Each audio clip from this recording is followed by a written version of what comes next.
क्रांतीसूर्य, शैक्षणिक क्रांतीचे जनक म्हणून ज्यांना ओळखलं जातं असे महात्मा ज्योतिबा फुले यांची जयंती आहे।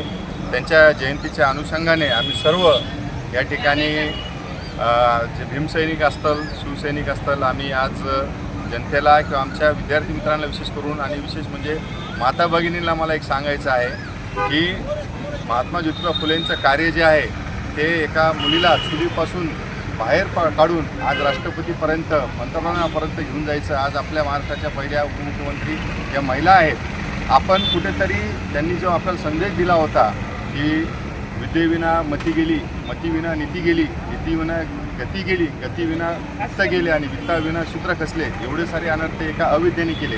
तर आज खऱ्या अर्थाने जर त्यांना आपल्याला खरोखर जयंतीनिमित्त त्यांना अभिवादन करायचं असेल तर माझ्या सगळ्या विशेष करून माता भगिनींना विनंती आहे की आपण शिक्षणाची कास धरा आणि त्यांना खऱ्या अर्थानं अभिवादन करा।